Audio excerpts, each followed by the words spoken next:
The courtroom was electric with tension, the kind of charged atmosphere that makes seasoned producers lean forward in their chairs because they know they're about to capture television gold. Studio lights blazed down on stage 5 of the CBS lot, where Judge Judy's courtroom had become the arena for thousands of legal battles, but none quite like what was about to unfold. The familiar wooden bench stood imposing under the harsh television lighting, while cameras positioned at strategic angles waited to capture every facial expression, every gesture, every moment of what would become the most shared courtroom clip in internet history. Behind the defendant's table sat Karen Mitchell, 34 years old, her blonde highlights perfectly styled despite the early morning call time, designer handbag clutched like armor against her chest. She shifted in her seat with the restless energy of someone who had never been told no, her manicured fingers drumming against the mahogany surface as she whispered urgently to herself, rehearsing what she believed would be her moment of triumph. The rental car damage case should have been straightforward, a simple matter of who pays for what. But Karen had already decided this elderly judge wouldn't understand the complexities of modern life, modern technology, or modern justice. At the center of it all sat Judge Judy Files, 81 years of accumulated legal wisdom wrapped in her signature black robe, reading glasses perched precisely as she reviewed the case file with the methodical attention of someone who had presided over more than 12,000 cases. Her silver hair was perfectly styled, her posture erect, radiating the quiet authority of a woman who had been dispensing justice since before most people in the room were born. The court stenographer's fingers hovered over her machine, ready to capture what would become legendary dialogue, while the bailiff maintained his stoic position, clipboard in hand, unknowingly about to witness the fastest judicial destruction in television history. But what Karen Mitchell didn't know, what no one in that courtroom could have predicted, was that her planned attack on Judge Judy's age would trigger a response so devastating, so perfectly calibrated, that within 36 seconds she would be reduced from entitled defendant to trembling, begging wreck. The woman who walked into that courtroom believing her youth gave her an advantage over an old judge was about to learn that experience isn't just a number, it's a weapon, and Judge Judy had been sharpening hers for 4 decades. The cameras were rolling, the audience was watching, and Karen Mitchell was about to make the biggest mistake of her life. She thought she was facing a tired old woman who couldn't keep up with the modern world. Instead, she was about to encounter a legal predator who had been waiting her entire career for someone foolish enough to question her competence, based on her age. What happened next would be replayed millions of times, analyzed by legal experts, turned into memes, and become the gold standard for how to handle disrespect in a courtroom. Before we dive into the moment that destroyed Karen's confidence forever, smash that subscribe button and hit the bell icon, because you're about to witness the most savage judicial takedown ever recorded on television. This isn't just a story about one woman's arrogance meeting its match. This is a masterclass in earned authority versus entitled ignorance, and Judge Judy was about to teach a lesson that would echo across the internet for years to come. The stage was set, the players were in position, and in just moments, 36 seconds would change everything. The case itself was mundane, the kind of petty dispute that filled Judge Judy's docket every day. Karen Mitchell had rear-ended another vehicle while distracted by her phone, causing damage to both cars, but she was determined to pin the blame on the rental car company for what she claimed was faulty brake technology. It should have been a 15-minute segment, a quick resolution of facts and responsibility. But Karen had other plans. She had spent the morning in the green room, scrolling through social media comments about Judge Judy being past her prime and too old to understand modern problems, and those seeds of disrespect had taken root in her entitled mind. Judge Judy began with her standard opening, asking Karen to explain the circumstances of the accident in her own words. The question was straightforward, professional, the same inquiry she had posed thousands of times before. But as Karen launched into her rehearsed explanation, something shifted in her tone. Her voice carried that familiar edge of condescension, the subtle superiority of someone who believed age automatically meant incompetence. She gestured dismissively toward the bench as she spoke, her body language screaming disrespect before her words caught up. Then came the moment that would seal her fate. Judge Judy had paused to clarify a detail about the rental agreement, a perfectly reasonable judicial inquiry, when Karen's mask of civility finally slipped completely. She interrupted the judge mid-sentence, her voice rising with that unmistakable, entitled tone that had become her signature in every conflict she entered. The words that came out of her mouth would be replayed millions of times, dissected by legal experts, and turned into a cautionary tale about the dangers of mistaking experience for weakness. "Your Honor," Karen said, her voice dripping with false concern. "I'm not sure someone of your advanced age can really understand the complexities of modern automotive technology and digital interfaces." The silence that followed was deafening, but Karen wasn't finished. She continued digging her own grave with surgical precision, suggesting that perhaps it was time for older judges to step aside for people who actually understood how things worked in today's world. Her gestures became more animated, her voice more confident as she painted Judge Judy as a relic of a bygone era, too out of touch to properly adjudicate a case involving modern technology. The insult hung in the courtroom, air like toxic smoke, poisoning every relationship in the room instantly. This wasn't just disrespect. It was a fundamental challenge to the entire concept of judicial authority, delivered with the smug confidence of someone who had never faced real consequences for her actions. The court stenographer's fingers froze over her machine. The bailiffs, eyebrows raised in disbelief, and even the camera operator seemed to shift uncomfortably behind their equipment. Karen had just committed professional suicide on national television, but she was still smiling, still convinced that her youth gave her the upper hand against an octogenarian judge. What Karen Mitchell didn't realize was that she had just awakened something that had been dormant for years. Judge Judy had faced skeptics, dealt with difficult defendants, and handled every conceivable form of courtroom disruption. But no one had ever been stupid enough to question her mental capacity based on her age. The woman who had built her career on swift justice and zero tolerance for nonsense was about to unleash 4 decades of accumulated legal fury on someone who had just made the biggest mistake of her life. The courtroom had never been quieter. In the wake of Karen's insulting remarks about Judge Judy's age and competence, silence descended like a heavy curtain, broken only by the subtle hum of television equipment and the barely audible breathing of everyone present. It was the kind of silence that precedes an explosion, the eerie calm that meteorologists recognize as the moment before a Category 5 hurricane makes landfall. Judge Judy didn't move a single muscle. She didn't blink, didn't shift in her chair, didn't even acknowledge that Karen had spoken. Instead, she slowly, deliberately removed her reading glasses with the precision of a surgeon preparing for a delicate operation. The sound of those glasses being folded was amplified in the deadly quiet courtroom, each click of the hinges echoing like gunshots. Judge Judy placed them on her desk with a soft tap that seemed to reverberate through the souls of everyone watching. Her hands, weathered by decades of legal battles, folded calmly in front of her as she fixed Karen with a stare that could have melted steel. It was the look of a predator who had just watched prey walk willingly into a trap, the expression of someone who had been waiting her entire career for a moment exactly like this one. For 7 full seconds that felt like an eternity in television time, Judge Judy said nothing. The camera operators zoomed in slowly, capturing every nuance of her expression, the slight tightening around her eyes, the barely perceptible shift in her posture that signaled to anyone with experience in her courtroom that Karen Mitchell was about to receive an education in respect that she would never forget.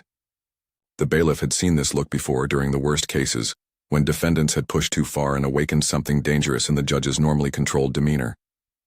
When Judge Judy finally spoke, her voice was barely above a whisper, but it carried the weight of 40 years in family court and 25 years of television authority. The words came out slowly, each syllable measured and deliberate, like a master craftsman selecting the perfect tools for a delicate but destructive task. "Ms. Mitchell," she began, and even those 2 simple words seemed to strip away Karen's confidence layer by layer. "In my 4 decades of practicing law and my quarter-century on television, I have encountered every form of disrespect, every type of excuse, and every variety of deflection that the human mind can conceive."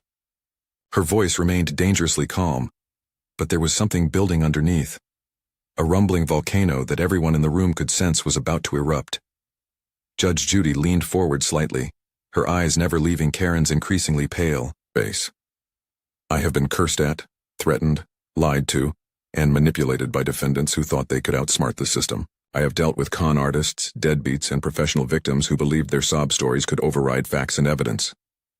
The temperature in the room seemed to drop with each word, and Karen's confident posture began to crumble as she realized she had awakened something far more dangerous than she had anticipated. "But questioning my mental acuity because of my age?" Judge Judy's voice carried a razor-sharp edge now, though she still hadn't raised it above conversational level. "Suggesting that I'm too old to understand the modern world? That's a special, Kind of stupid, Ms. Mitchell, even for this courtroom. The words hung in the air like a death sentence, and everyone present knew they had just witnessed the calm before the most devastating judicial storm in television history. Karen's mouth opened slightly, but no words came out. She had fired the first shot in a war she was about to lose spectacularly. What happened next defied all logic and courtroom protocol. Any reasonable person who had just received Judge Judy's ice-cold warning would have immediately apologized, backed down, and prayed for mercy. But Karen Mitchell was not a reasonable person. She was a woman who had been coddled by participation trophies, enabled by social media echo chambers, and convinced by a lifetime of privilege that her youth and confidence could overcome any obstacle. So, instead of retreating, she made her second fatal mistake. She doubled down. Karen's voice rose with indignant authority as she stood up from her chair, gesturing wildly toward the bench as if she were addressing a confused elderly relative rather than a sitting judge.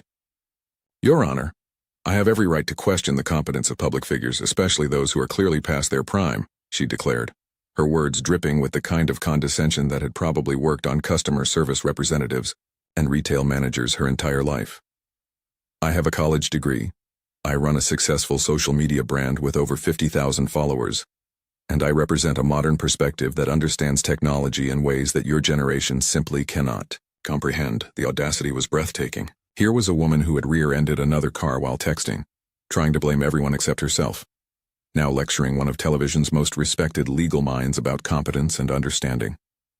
She pulled out her phone as a prop, waving it like evidence in her argument. This device in my hand has more computing power than the entire legal system had when you started practicing law, she continued, her voice growing more shrill with each word. The diagnostic systems in modern vehicles, the GPS tracking, the digital evidence collection. These are concepts that require a contemporary mindset to properly evaluate. Judge Judy sat perfectly still throughout this spectacular display of ignorance, her expression shifting from dangerous calm to something that could only be described as predatory amusement. Her fingers were now steepled in front of her, a gesture that veteran courtroom observers recognized as the international signal that someone was about to be intellectually eviscerated. The slight smile playing at the corners of her mouth suggested that Karen was providing exactly the rope she needed to hang herself with. Karen, oblivious to the growing danger, pressed forward with her generational superiority argument. I'm not trying to be disrespectful, she lied. But facts are facts. Cognitive decline is a natural part of aging, and it's irresponsible to have judges making decisions about modern technology when they probably don't even know how to use email. The words came out faster now, as if she sensed she was losing the room but couldn't figure out why. I think it's time for a new generation of legal minds to take over, people who actually understand the world we live in today. The courtroom had become a vacuum of tension. The stenographer's machine had gone silent because her hands were literally shaking with second-hand embarrassment. The bailiff had positioned himself slightly closer to the defendant's table, not because he expected physical violence, but because he recognized the look on Judge Judy's face and knew that what was coming next would be so devastating that Karen might need emotional support. Camera operators were making subtle adjustments to capture what they instinctively knew would be television history. Judge Judy finally leaned back in her chair, and when she spoke, her voice carried the deadly calm of someone who had just watched their opponent commit complete strategic suicide. Ms. Mitchell, she began, and even those two words seemed to suck all the oxygen out of the room. You want to talk about competence, cognitive ability, and generational superiority? You want to lecture me about understanding the modern world? Her smile was now fully visible, and it was the most terrifying expression anyone in that courtroom had ever witnessed. Let's talk about qualifications, shall we? Let's discuss exactly what 40 years of legal experience looks like when it meets 34 years of entitlement. Judge Judy leaned forward, and when she spoke, her voice carried the accumulated weight of 4 decades in courtrooms where real consequences mattered. You want to discuss qualifications, Ms. Mitchell? Let's review yours first. Her tone was surgical, each word selected for maximum impact. You're 34 years old, you rear-ended someone because you were staring at your phone instead of the road. You're trying to blame a rental car company for your own negligence, and you think 50,000 social media followers makes you qualified to lecture a sitting judge about competence. The words hit Karen like physical blows, each fact delivered with devastating precision. Judge Judy's voice grew stronger, not louder, but carrying the authority of someone who had presided over 12,000 cases. Now let me educate you about real qualifications. I've been practicing law since 1965, before you were even a possibility in your parents' minds. I've handled over 25,000 cases, created legal precedents that are still cited today, and built a television empire that has educated millions about justice and personal responsibility. Karen's face had gone from defiant red to ashen white, her confidence crumbling in real time as each statistic landed like a hammer blow. You mentioned cognitive decline and email competence, Judge Judy continued, her slight smile becoming more pronounced. I run multiple businesses, manage a media empire worth hundreds of millions, and just last week I negotiated a contract that your entire social media career couldn't finance. Then came the line that would be replayed across every platform, quoted, in law schools, and turned into the gold standard for judicial authority. Judge Judy's voice dropped to a deadly whisper that somehow carried more power than any shout could have managed. I've been dispensing real justice since before you learned to spell the word competence, sweetheart. And right now, I'm about to give you a master class in consequences that your participation trophy generation clearly never experienced. The silence that followed was absolute. Karen's mouth opened and closed wordlessly, her designer confidence evaporating like steam. The woman who had walked into the courtroom convinced her youth gave her an advantage now looked like a deer caught in headlights, finally understanding she had challenged a legal predator with nothing but ignorance as her weapon. This is exactly why Judge Judy has dominated television for decades. If you're witnessing this masterclass in earned authority destroying entitled arrogance, smash that like button and let us know in the comments what you would have said to Karen. But hold on, because Judge Judy wasn't finished obliterating this woman's ego yet. The silence that followed Judge Judy's devastating response was unlike anything the courtroom had ever experienced. It wasn't just quiet, it was the kind of vacuum that occurs when someone's entire worldview implodes in real time. Karen Mitchell stood frozen behind the defendant's table, her designer handbag clutched against her chest like a shield that had already failed to protect her. The confident woman who had strutted into the courtroom convinced that her youth and social media presence could intimidate an elderly judge, now looked like a lost child who had just realized she was completely alone in a very dangerous place. Her voice, when it finally emerged, was barely a whisper, shaking with the tremors of someone whose foundation had just been completely destroyed. Your Honor, I didn't mean, she stammered, her perfectly manicured hands trembling as she tried to gesture some form of apology. But Judge Judy held up a single finger, and Karen's words died in her throat as if that gesture had physically cut off her air supply. The power dynamic had shifted so completely that even Karen's basic ability to speak seemed subject to the judge's permission. What came next was painful to witness. The facade of entitled confidence that had carried Karen through 34 years of getting her way crumbled like a house of cards in a hurricane. Please, Your Honor, she began, her voice cracking with each word. I'm so sorry. I was completely out of line. Please don't hold this against me. I have so much respect for you and the court system. The desperation in her voice was raw, unfiltered. The sound of someone who had finally encountered a consequence she couldn't charm, threaten, or social media her way out of. Tears began forming in her eyes as the full weight of her situation crashed down on her. This wasn't just about the rental car case anymore. This was about the fact that her humiliation was being broadcast to millions of viewers who would judge her for the rest of her life. I made a terrible mistake, she continued, her voice breaking completely now. I don't know what I was thinking. You're absolutely right about everything. I'm just a foolish young woman who doesn't understand how the real world works. The courtroom watched in fascinated horror as Karen's complete psychological breakdown played out in real time. Camera operators zoomed in to capture every moment of her destruction. Knowing they were documenting television history, the stenographer had given up trying to capture the stammering apologies and broken pleas, while the bailiff maintained his professional composure, despite witnessing one of the most complete reversals of fortune he had ever seen in 20 years of courtroom duty. Meanwhile, social media had already erupted. Clips of the exchange were being uploaded faster than the network could monitor them, with hashtags like Conquer Karen vs. Judge Judy and Respect Your Elders trending across every platform. The moment Judge Judy delivered her devastating response was being shared, remixed, and memed at lightning speed, turning Karen's humiliation into a cultural phenomenon that would follow her for years to come. Within hours, her social media followers would discover her identity. Her Instagram would be flooded with comments, and her influencer career would be effectively over before the episode even finished airing. The Karen versus Judge Judy confrontation transcended a simple courtroom exchange and became a defining moment in the ongoing cultural conversation about respect, authority, and the consequences of entitlement. Within 24 hours, the clip had been viewed over 50 million times across all platforms, spawning countless reaction videos, legal analysis breakdowns, and becoming the gold standard for instant karma content. Karen Mitchell's name became synonymous with the dangers of privileged ignorance meeting earned authority, while Judge Judy's response was studied in communication courses as a masterclass in controlled verbal destruction. The broader implications reached far beyond entertainment value. Parents began showing the clip to their children as a lesson in respecting elders and understanding that experience cannot be replaced by youth or technology. Law schools incorporated the exchange into courses about courtroom decorum and the importance of judicial respect.